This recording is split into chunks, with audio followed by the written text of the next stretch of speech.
The crystal glass in his hand wasn't just filled with expensive Cabernet. It was filled with contempt.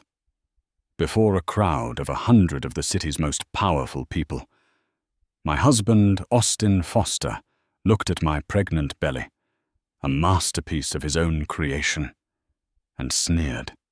He spoke of family, of legacy, of a future I thought we were building together. Then, with a flick of his wrist, he drenched me, the crimson liquid soaking into my white couture gown like a fresh wound. The crowd gasped. But they didn't know my secret. They saw a humiliated pregnant wife. They didn't see the architect of his ruin. They thought this was his moment of power, but it was the trigger for mine. Because what he didn't know is that I was about to reveal a secret that would burn his entire empire to the ground, and it all started with another baby. Life with Austin Foster was like living inside a diamond, beautiful, brilliant, and impossibly hard. Our penthouse on the Upper East Side had panoramic views of Central Park floors, of imported Italian marble, and a silence that was often more deafening than the city noise it was designed to keep out. We were the golden couple, the envy of our circle. Austin, the heir to the Foster Holdings fortune, was devastatingly handsome, with a charisma that could charm investors and disarm rivals in a single breath. And Lila was the woman he had chosen. I came from a world of scholarships and second-hand books, a stark contrast to his birthright of boardrooms and bespoke suits. When we met, I was a junior curator at a small art gallery. He was considering for a philanthropic donation. He was captivated, he said, by my passion and my untainted view of the world. I was captivated by his attention, by the way he made me feel seen, cherished. The courtship was a whirlwind of private jets to Paris, for dinner front-row seats at Milan Fashion Week, and a proposal on a yacht in Monaco, under a sky full of fireworks he had commissioned just for me. I fell in love with the man I thought he was. It was only after the wedding, after my name became Lila Foster, that I began to understand I hadn't married a man. I had been acquired by a dynasty. The first year was a blur of adjustments. My opinions on art, once the source of his fascination, were now gently corrected at dinner parties. Lila has a more sentimental approach to art, he would say with a tight smile, whereas we Fosters understand it as an asset class. My friends from my old life were deemed unsuitable for our new social standing. My desire to continue my career was dismissed as a quaint hobby. My wife doesn't work, he stated as if it were a law of nature. His control was a slow-acting poison administered in microdoses. It was in the way he picked out my clothes for events, the way he monitored the household budget. Despite our immeasurable wealth, the way his calls would interrupt my day, demanding to know where I was, who I was with, as if I were a flight risk. Then came the pregnancy. Finding out I was carrying our child felt like a key, a chance to finally unlock the man I had first fallen for. For a few weeks, it worked. Austin was attentive, almost tender. He'd place his hand on my still flat stomach and speak of legacy of a son to carry the Foster name into the next century. His obsession with having a son was unnerving. He had already commissioned blueprints for a new wing of our country estate to be the heir's quarters. But the tenderness faded, replaced by a chilling new form of control. He hired a nutritionist who put me on a brutally restrictive diet. He insisted I stop my gentle prenatal yoga, fearing it was too strenuous. He even had our driver report my comings and goings directly to his personal assistant. I was no longer a wife. I was an incubator for his legacy. The pressure from his family, particularly his mother, Margaret, was immense. Margaret Foster was a woman forged from steel and societal expectation. She saw me not as a daughter-in-law, but as a vessel for the next generation. At our weekly agonizing Sunday brunches, she would pat my hand with her icy, bejeweled fingers and say things like, "We are all counting on you to do your duty, dear. A strong boy is the cornerstone of a strong dynasty." As my first trimester bled into my second, Austin grew more distant. He started working later, his excuses for missing dinner becoming more frequent and less believable. A faint, unfamiliar perfume clung to his suits, something floral and sweet, a stark contrast to my own subtle citrus-based scent. When I asked, he'd wave a dismissive hand. "It's probably from someone at the office, Lila. You're being paranoid. It must be the hormones." He began to criticize me more openly, his words like sharp little stones. My slight weight gain, a natural part of pregnancy, was a source of his disgust. "You must be mindful of your figure," he'd say, looking me up and down. "A foster woman maintains her standards." The loneliness was a physical ache, a constant companion in our vast, sterile home. My only true confidant was my best friend, Grace, a sharp-witted journalist who had despised Austin from day one. "He's not a husband, Lila. He's a warden," she'd tell me over the phone, her voice laced with concern. "This isn't love, it's ownership." I knew she was right, but I was trapped by my pregnancy, by the financial dependence he had so carefully engineered, and by a tiny, flickering hope that our baby would change everything. The announcement of the annual Foster Foundation Gala felt like a death sentence.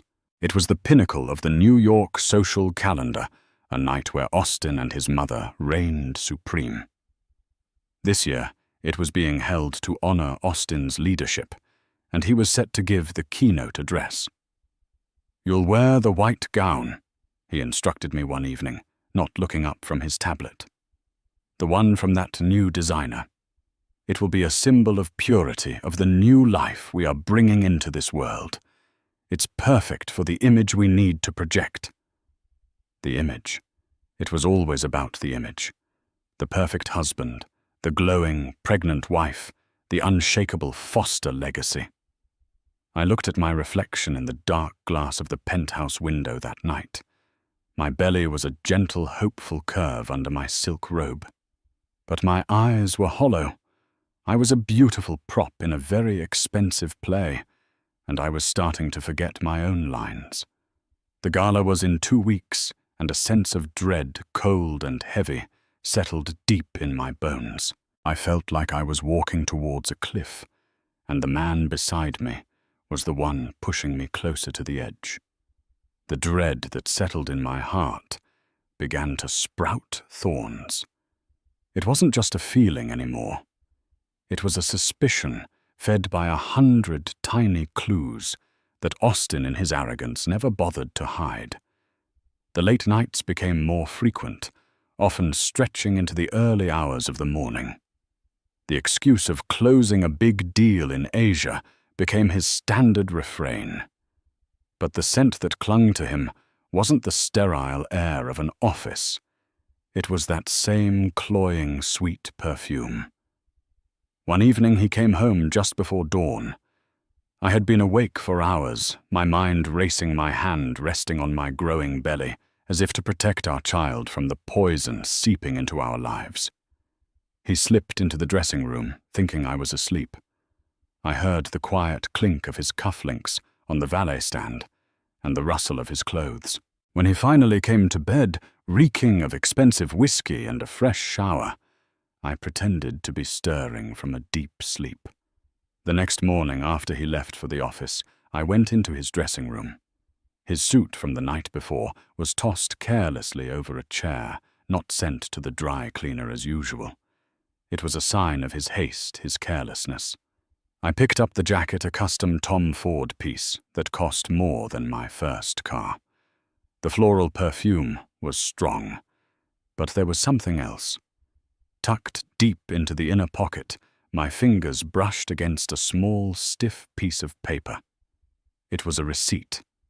Not for a business dinner or a client gift, but from Petite Chérie, one of the most exclusive and outrageously expensive baby boutiques on Madison Avenue. My heart hammered against my ribs. Austin had never taken me there. He had his assistant order things for our baby from a pre-approved list. I scanned the items on the receipt: a cashmere baby blanket in a pale blue, a silver rattle from a French artisan, a hand-stitched layette set. The total was staggering. But it was the date that made the breath catch in my throat. It was from 3 weeks ago, on a day he claimed he was in an all-day board meeting. A gift for someone else. An associate's baby shower. It felt wrong. The intimacy of the gifts, the sheer expense it wasn't for a casual acquaintance. I called Grace, my voice trembling. I found something. I read her the receipt over the phone. There was a long silence on the other end. "Lila," she said finally, her voice grim. "Men like Austin don't buy $1,000 baby blankets for their business partners. They send a bottle of scotch and a card. You need to know what you're dealing with." Her words were the push I needed. The fog of denial I had been living in began to clear, replaced by a cold, terrifying clarity. That evening I decided to do something I never thought I would. I went through his things. My hands shook as I searched his home office, a place that was strictly his domain. I felt like a trespasser, a thief in my own home. But I wasn't just a wife anymore. I was a mother, and I had to protect my child's future from the lies that were threatening to suffocate us. In the back of his desk drawer, beneath a stack of old financial reports, I found it. A second phone, a sleek black burner phone, completely different from the company-issued device he used for work. It was password protected, of course. My mind raced through possible codes. His birthday. Too simple. Our anniversary. A bitter laugh escaped my lips. The vault combination for Foster Holdings. Then it hit me. The date his father had founded the company. I typed it in. The phone unlocked. My blood ran cold as I opened the messages. There were hundreds of them, all to a single contact, saved under the initial ZID.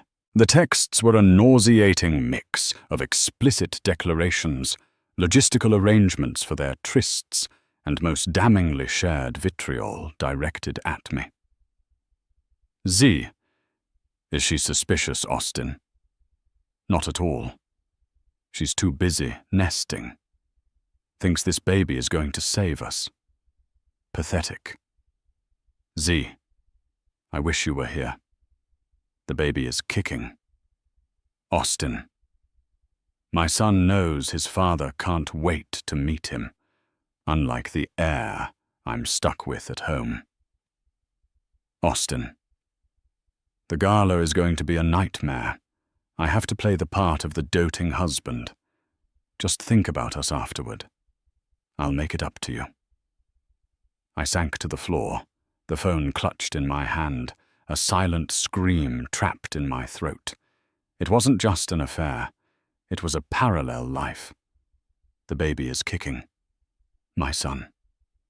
The receipt from Petite Chérie, the blue cashmere blanket. It all clicked into place with sickening precision. He had a mistress, and she was pregnant. And from the sounds of it, he was convinced she was carrying his precious son, while I was merely a placeholder, an inconvenient vessel. I scrolled through the photos. There were dozens of them. A woman with long, dark hair and a predatory smile, her body wrapped around my husband. Zoe. That must be Z.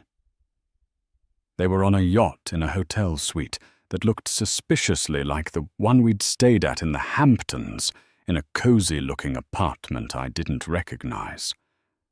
And then I saw the most recent pictures. Zoe radiant and proud, her pregnant belly far more pronounced than mine. She looked to be at least 7 or 8 months along. She was due before me. He wasn't just cheating. He was building a new family, a replacement family. He was waiting for her to give him a son, and then I assumed he would discard me and our child like a failed business venture. The pain was a physical force, so intense it doubled me over. It felt as if the marble floor was swallowing me whole. Every shared smile, every promise, every tender touch from the past was a lie. I was a fool, a pawn in his twisted game of legacy and control. But as the initial wave of agony subsided, something else took its place. A chilling, crystalline rage. It started in my gut and spread through my veins like ice. He had underestimated me. He and his mother saw me as a decorative, docile creature from a lower social stratum, easily manipulated and controlled. They thought my background made me weak. They were about to find out how wrong they were. I put the phone back exactly where I found it, wiping away the single tear that had escaped and splashed onto the screen. I would not cry. Crying was a luxury I could no longer afford. He wanted to project an image at his precious Gala fine. I would give him an image he would never forget. He wanted to humiliate me, to discard me.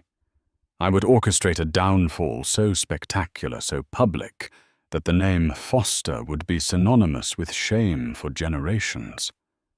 I walked out of his office, my steps steady, my resolve hardening with every footfall on the cold marble. The game had changed. He thought he was the player, but I was about to rewrite the rules. The Gala was no longer a cliff's edge, it was a stage, and I was ready for my performance.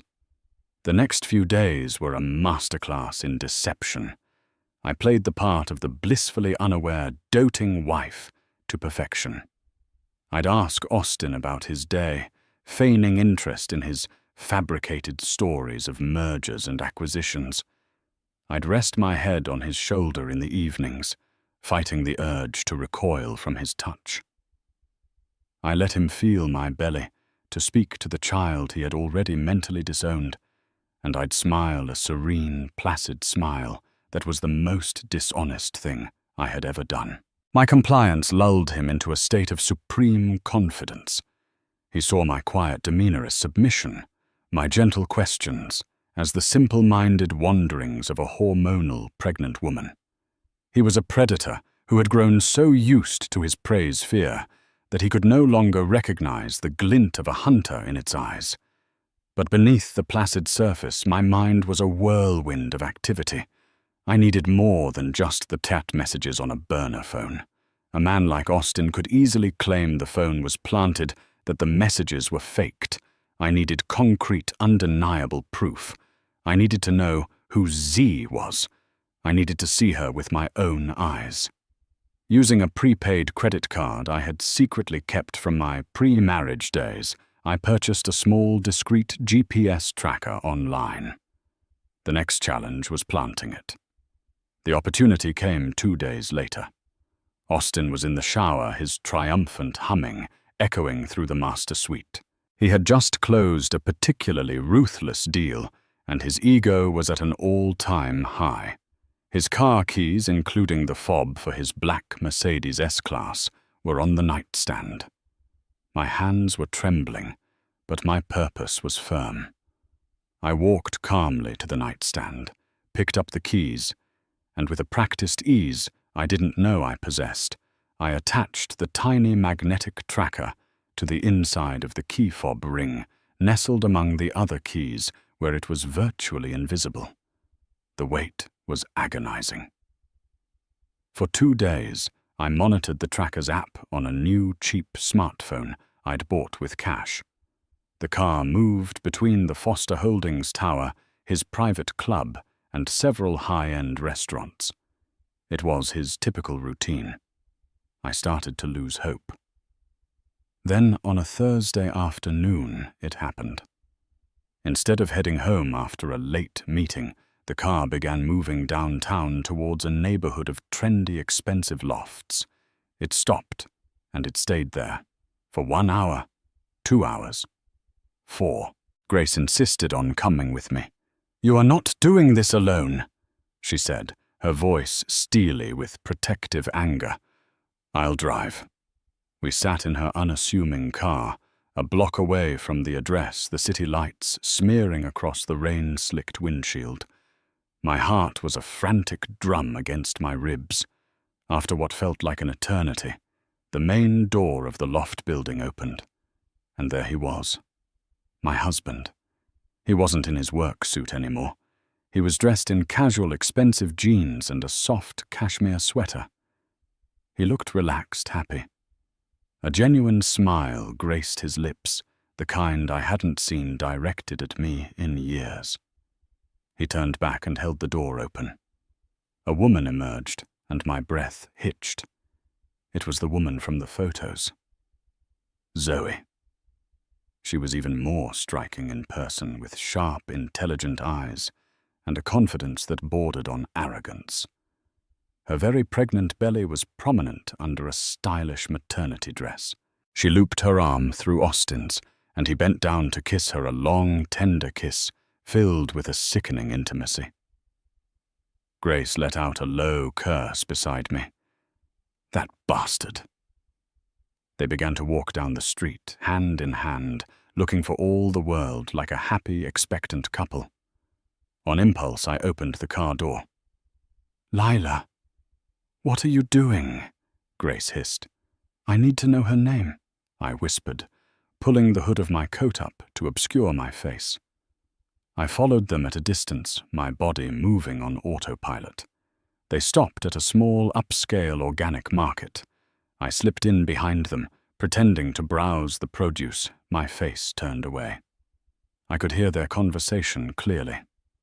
"Are you sure you have everything you need for the week, Zoe?" Austin asked, his voice soft. "The car service is set up for your appointment tomorrow."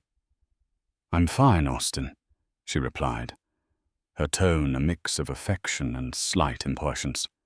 "Stop fussing." Though Dr. Peterson did say I need to increase my iron intake. Zoe Pierce. The nameplate on her apartment building's directory had read Z. Pierce. Dr. Peterson. These were details. These were facts. These were weapons. I watched as Austin placed a protective hand on her belly, the same gesture he so mechanically performed with me. But with her, it was different. It was real. He loved her. Or at least he loved the idea of her and the son he was certain she was carrying.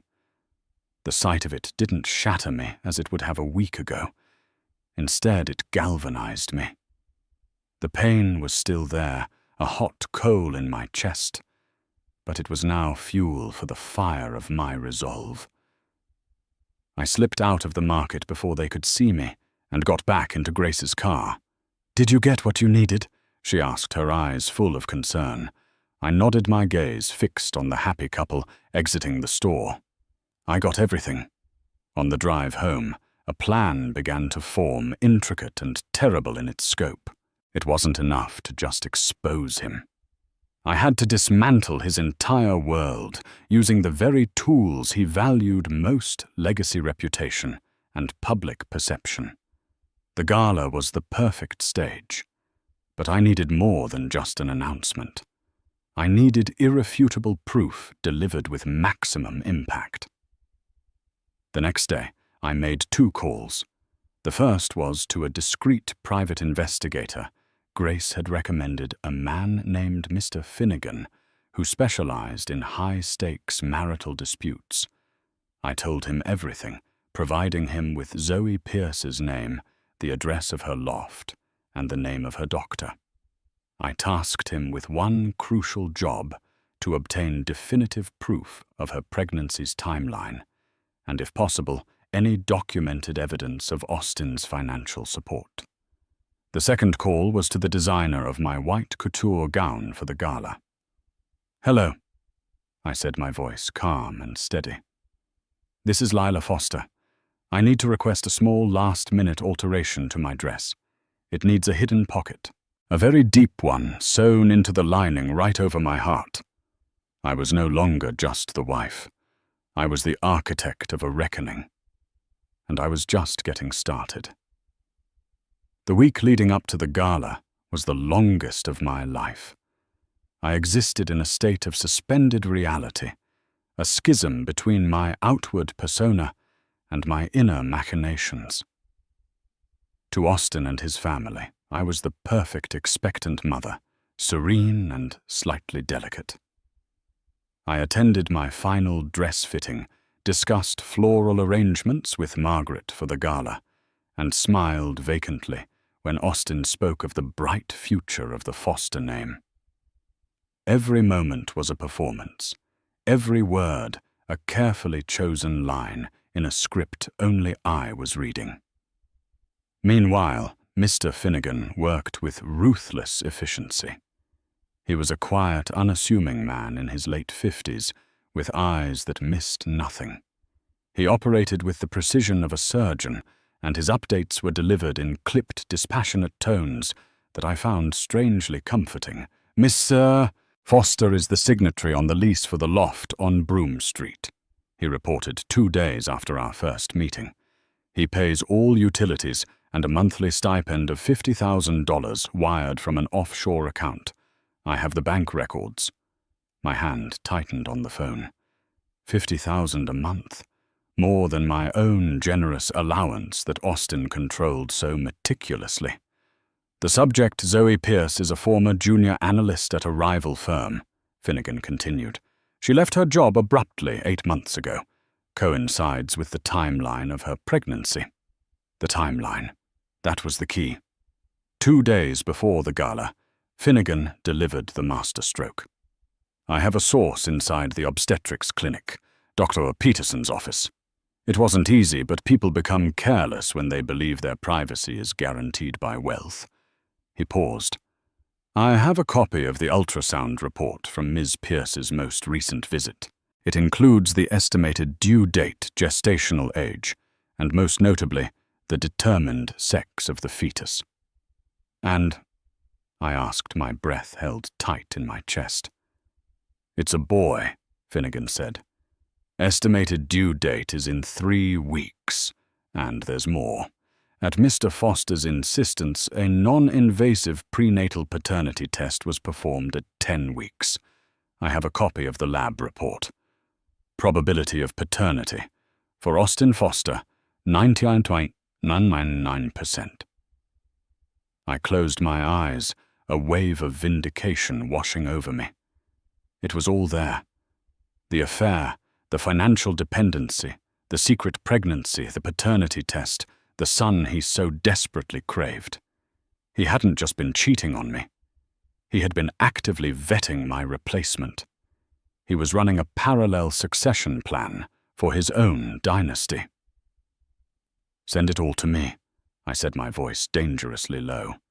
"Digitally, encrypted." "Already done," Finnegan replied. "The file is in your secure inbox. My work is complete. My invoice will be sent to the P.O. box you specified. The file was my arsenal. I spent that entire night not sleeping but studying. I printed every document, the bank statements, showing the wire transfers, the lease agreement in his name, the damning lab report with its cold scientific certainty. And the centerpiece, a high-resolution color copy of Zoe Pierce's ultrasound photo. The profile of a tiny, perfect face, clearly visible with the patient name, Zoe Pierce, and the date printed at the top. The son he thought would be his secret triumph. I folded the papers carefully, each crease sharp and deliberate. These weren't just documents. They were the nails for his coffin.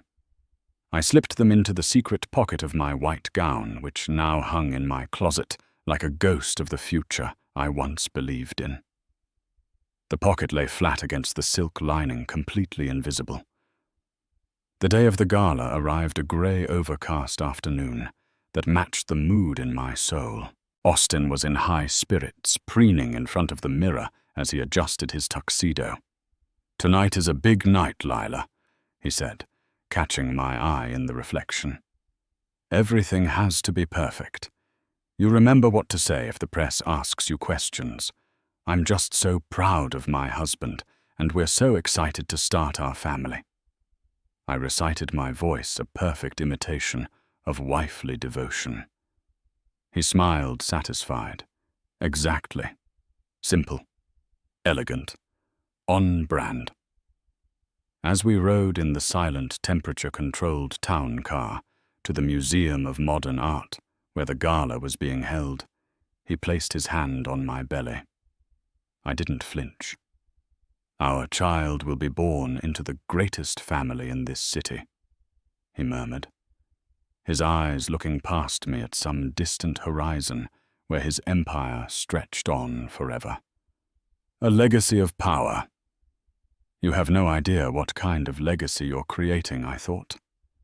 We arrived to a chaotic symphony of flashing cameras and shouted questions. Austin was in his element, waving to the press, his arm a possessive clamp around my waist. I smiled, the perfect accessory. Inside the great hall was breathtaking. Towering floral arrangements, cascading chandeliers, and the low hum of 1,000 conversations between the city's elite.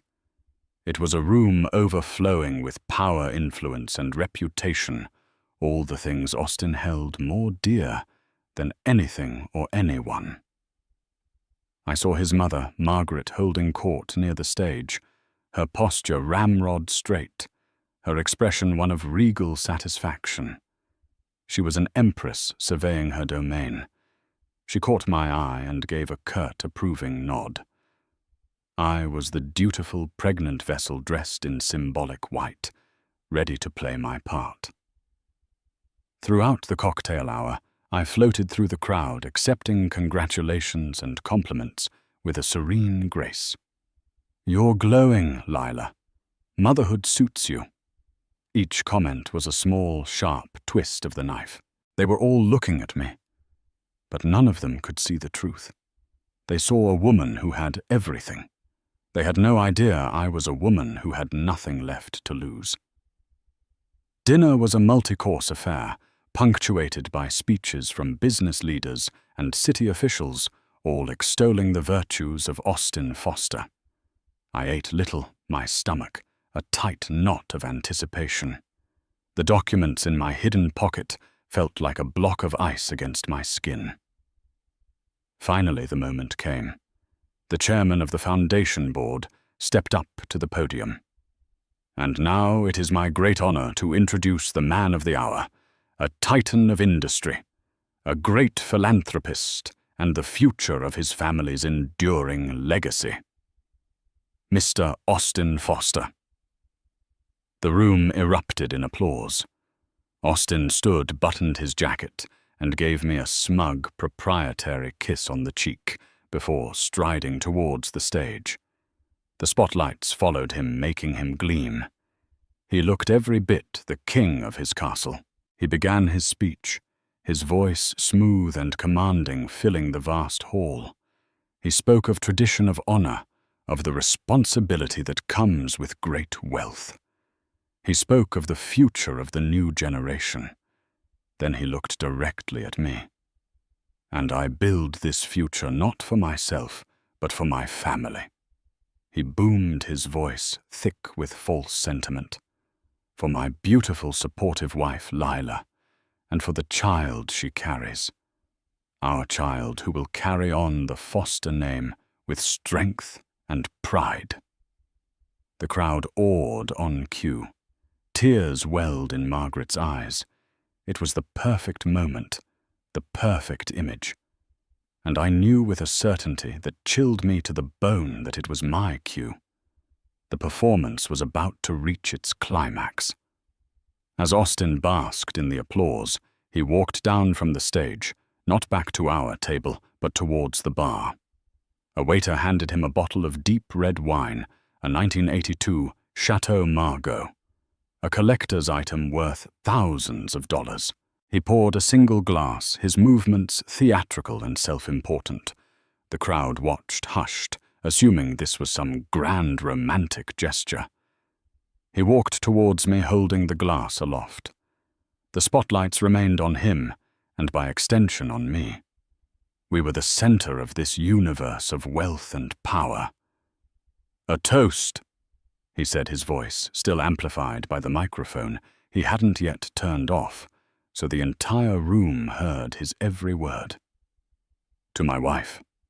He paused, a cruel smirk playing on his lips, "who, despite her delicate condition and emotional state, has managed to present herself so beautifully tonight." It was a classic Austin move, a compliment wrapped around an insult designed to subtly remind me and everyone else of my perceived fragility. I met his gaze and held it, my expression unreadable. He raised the glass higher. "To the future." And then, instead of offering me the glass, he tilted his wrist. The dark, crimson liquid cascaded downwards. It felt like it happened in slow motion. The wine hit the pristine white silk of my custom gown, splashing across my chest and down over my pregnant belly. It was a violent, shocking stain, a desecration. It looked like blood. A collective gasp rippled through the hall. The silence that followed was absolute, punctuated only by the drip, drip, drip of expensive wine onto the polished floor. Margaret Foster's face had turned to a mask of horror, not for me, but for the public spectacle, the crack in the perfect facade. Austin stared down at me, his eyes filled with a cold, triumphant fire. He expected tears. He expected me to run from the room in shame, a hysterical, hormonal, pregnant woman to her just as he had described me. He expected his display of dominance to be the final word. He was wrong. I didn't flinch. I didn't cry. I looked down at the stain, then back up at him, and I smiled. It was a slow, serene smile, completely at odds with the scene of my public humiliation. The smile confused him. His own triumphant expression faltered, a flicker of uncertainty in his eyes. I rose to my feet, slowly, gracefully. I didn't try to wipe at the stain. I wore it like a badge of honor. I took a step towards him, closing the space between us until I was close enough to speak in a normal voice, yet knowing the microphone on his lapel was still live, broadcasting my every word to the silent, captive audience. "Thank you, husband," I said, my voice clear and steady, devoid of any tremor. "You're right. The future is so important. And since you're so focused on legacy and children, I believe everyone here should share in our family news." I saw the panic flash in his eyes then. This was not in his script. "Lila, sit down," he hissed, his smile gone, replaced by a granite-hard command. I ignored him. I reached into the hidden pocket of my dress. The rustle of the paper was the only sound in the cavernous room. I pulled out the folded documents. The crowd murmured, leaning forward in their seats. "You speak of our child," I said, my voice rising slightly, ensuring everyone could hear. "But you've been so busy, Austin. It's easy to get confused when you're preparing for two arrivals." I unfolded the first paper and held it up for him to see. It was the lease agreement for Zoe Pierce's loft.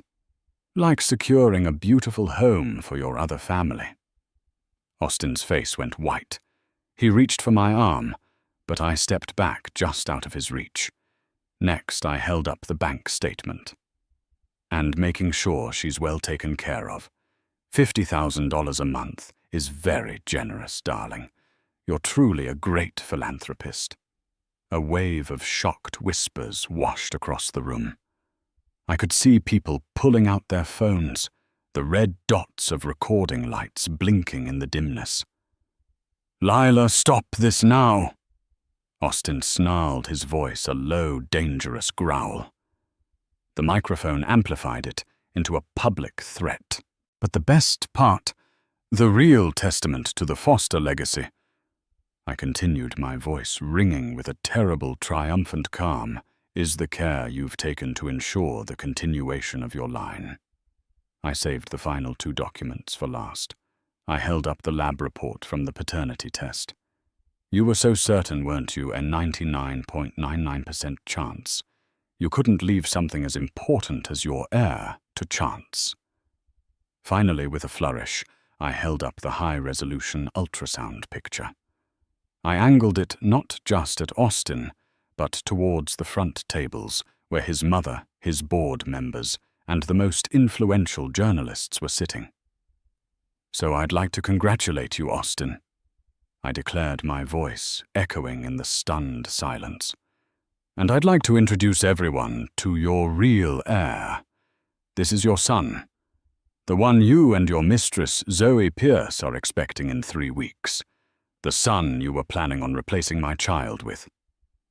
I let the ultrasound picture fall from my fingers.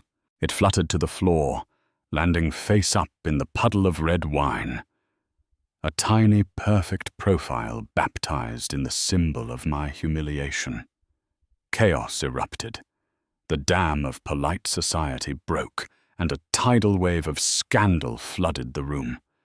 The flashes of cell phone cameras were blinding.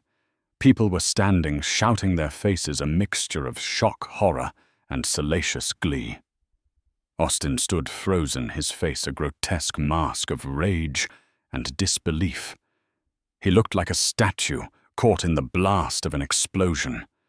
His empire, his reputation, his perfectly curated image, I had detonated it all with a handful of paper. I turned and looked at his mother. Margaret Foster was clutching her chest, her face ashen. Her perfect gala, her son's crowning achievement, had become a public execution.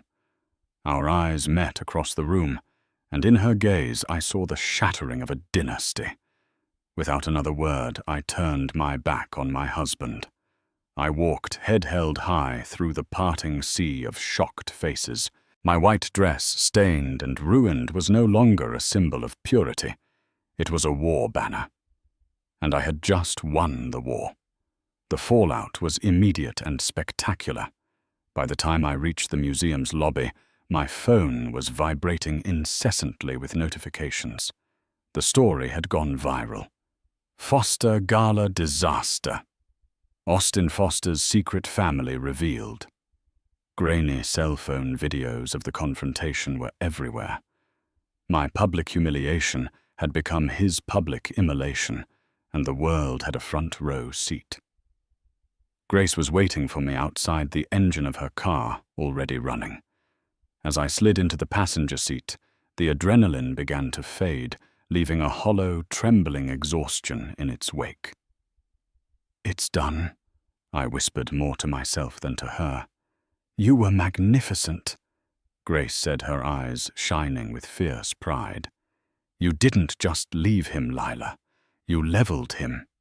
The days that followed were a blur of legal strategy and media frenzy. Paparazzi camped outside Grace's apartment, where I had taken refuge. Austin, through a high-priced crisis management team, released a statement calling my actions the unfortunate and defamatory ramblings of a troubled hormonal woman, and denying everything. It was a foolish, desperate move. The next morning, my lawyer, a notoriously sharp divorce attorney named Hannah Larson, held a press conference. She didn't just speak, she presented evidence. Crystal clear copies of the lease, the bank statements, and the paternity test were distributed to the press. Hannah calmly and methodically dismantled Austin's narrative, painting a portrait of a cruel, manipulative man who had engaged in a calculated campaign of emotional abuse and infidelity. The story of the wine-stained dress became a symbol. Women's groups rallied around me. Hashtags like #TeamLila and Foster Downfall trended for days. I had intended to expose a man. I had inadvertently started a movement. Austin's world began to crumble with astonishing speed. The board of Foster Holdings, a collection of old money traditionalists who valued discretion above all else, were horrified. The company's stock plummeted. The scandal wasn't just a private matter. It was a direct threat to their bottom line. The family values image they had so carefully cultivated for decades was now a global punchline. An emergency board meeting was called. I learned from a source Grace had inside the company that it was a bloodbath. The older board members, once loyal to the Foster name, turned on Austin.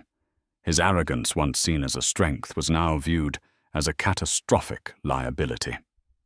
Within a week of the gala, Austin Foster was forced to take an indefinite leave of absence from the company his father had built.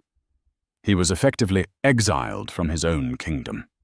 His mother, Margaret, was his only remaining ally. She tried to fight for him using her social influence to poison the wells against me, whispering to her friends that I was an unstable gold digger. But it was too late. The evidence was too strong, the public tide too turned. For the first time in her life, Margaret Foster's words held no power. She was just the mother of a disgraced man. Then a new player entered the field, Zoe Pierce. She had gone into hiding after the gala, but my lawyer's press conference had made her position clear. Austin, in his panic, had cut her off completely. The monthly stipend vanished. The car service was cancelled. His lawyers sent her a threatening letter, demanding her silence and denying any legal responsibility for her or her child. He had made the same mistake with her that he had made with me. He underestimated a woman he had wronged. Zoe Pierce, armed with her own set of damning text messages and the knowledge that she was carrying his son, hired her own lawyer. She filed a paternity suit against Austin, seeking recognition and substantial child support. Her lawsuit corroborated every detail of my story, delivering the final fatal blow to Austin's public denials. He was trapped between two legal battles, both of his own making. The divorce proceedings were brutal but swift. Austin's lawyers initially tried to argue that the prenuptial agreement I had signed left me with very little. But Hannah Larson argued that the prenup was invalid due to extreme emotional duress and fraudulent misrepresentation. Austin's calculated deception, his parallel family, was not a simple act of infidelity. It was a fundamental fraud that negated the entire contract. The judge agreed. Faced with a mountain of irrefutable evidence and the prospect of a long, humiliating public trial, Austin was forced to settle. The settlement was astronomical. I was awarded a significant portion of his personal fortune, our penthouse, the country estate, and sole permanent custody of our unborn child. He was granted 0 parental rights, a stipulation I insisted upon. A man who saw his child as a disposable placeholder would have no part in her life. One rainy afternoon, weeks after the settlement was signed, I was in the penthouse overseeing movers who were boxing up every trace of Austin. His clothes, his books, his awards. All of it was being sent to a storage unit he would have to deal with. The space already felt lighter, cleaner. My phone rang. It was an unknown number. I answered cautiously. Lila. The voice was hesitant but familiar. It was Zoe. What do you want? I asked, my voice cold. I wanted to say. He ruined me, too, she said, her voice cracking. I believed him. I thought he loved me. I thought we were going to be a family. He promised me everything. He told me you were cold, that your marriage was just a business arrangement. I felt a surprising unwelcome flicker of pity. She was another victim, another woman chewed up and spat out by the foster machine. He used us both, Zoe. I said, my voice softening slightly. He used us as pieces in his game. I'm sorry for what he did to you. My son was born last week, she said quietly. He's healthy. He looks just like him. A pause. I just wanted you to know, and to say, thank you. By telling your story, you gave me the strength to fight for mine. We hung up two women on opposite sides of the same man's treachery, forever linked by the children we carried. Her son, the heir he had coveted, was now a legal liability, and my child, the one he had dismissed, would be the one to inherit a legacy not of power or money, but of strength and survival. As I looked out over the city, the rain washing the windows clean, I placed a hand on my belly. I was due any day now. For the first time in a long time, I wasn't afraid. I was free. The empire had cracked, and from its ruins I was ready to build my own. 2 weeks later, I gave birth to a beautiful, healthy baby girl. I named her Phoenix. It felt right. She was a new life born from the ashes of my old one. Holding her in my arms in the quiet of the hospital room, the chaos of the past few months seemed a world away. All the anger, the pain, the thirst for revenge, it all melted away, replaced by an overwhelming, fierce love for this tiny person who was entirely mine. Her legacy wouldn't be the foster name. It would be the strength she inherited from her mother. Life transformed. The cavernous penthouse, once a symbol of my isolation, became a home filled with the sounds of baby laughter and lullabies. I sold off the stuffy antique furniture and replaced it with things that were bright, comfortable, and modern. I reclaimed the space, erasing the ghost of Austin from every room. Grace was a constant presence, a doting auntie who reveled in spoiling Phoenix. The world, however, hadn't forgotten the Fosters.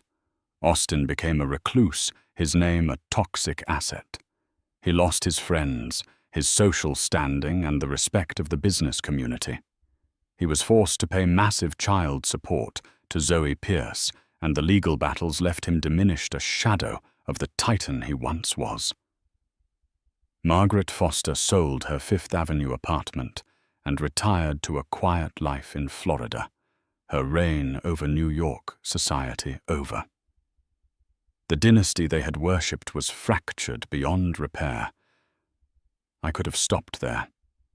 I had my freedom, my daughter, and a fortune that ensured we would never have to worry about anything again.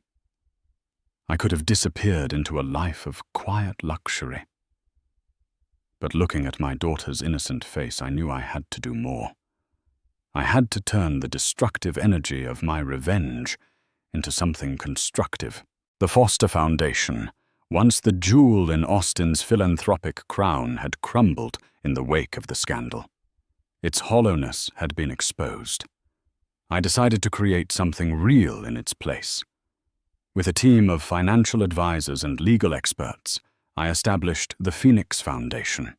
Its mission was simple: to provide support resources and legal aid to women and children escaping abusive and controlling environments. I used a significant portion of my settlement to endow it, ensuring it would have a lasting impact. Our first major project was opening The Haven, a state-of-the-art transitional housing facility for single mothers. It wasn't just a shelter. It offered job training, childcare counseling, and legal assistance to help women get back on their feet and build independent lives. The opening ceremony for The Haven was held a year to the day after the infamous Gala. It was a small, intimate event, attended by city officials, social workers, and the Foundation's first residents. The press was there, but this time they were there to report on hope, not scandal. I stood at a simple wooden podium, my daughter Phoenix cooing softly in a carrier on my chest.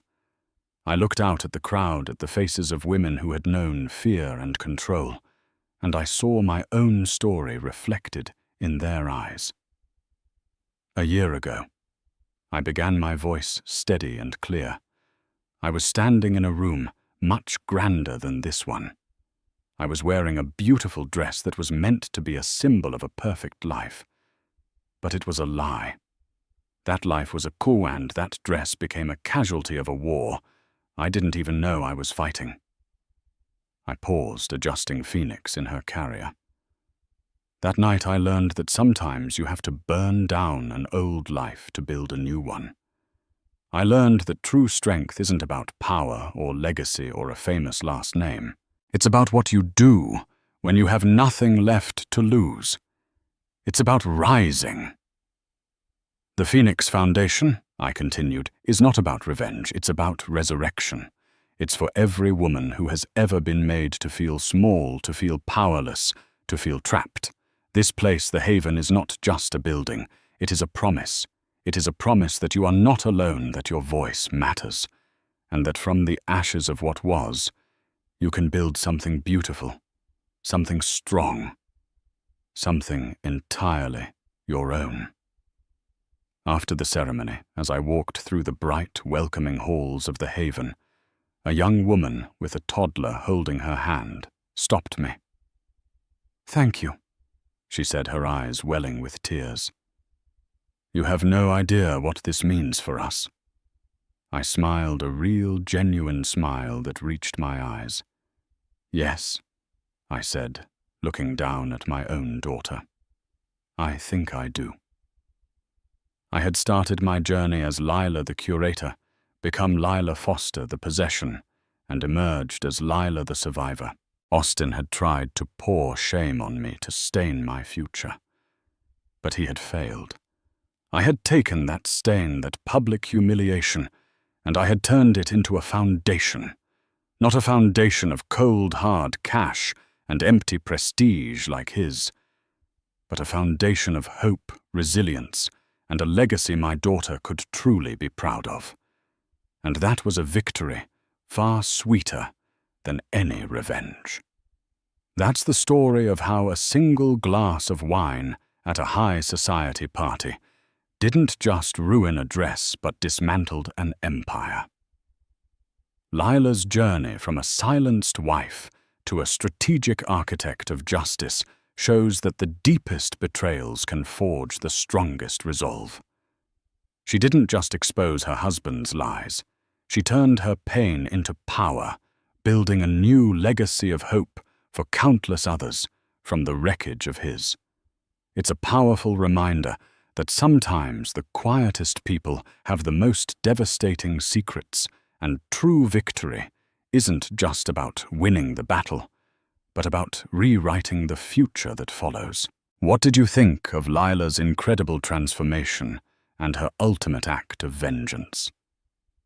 Let me know in the comments below. If you were moved by her story of strength and survival, please hit that like button, share this video with someone who needs to hear it, and don't forget to subscribe for more real-life dramas and tales of incredible resilience. Thanks for listening.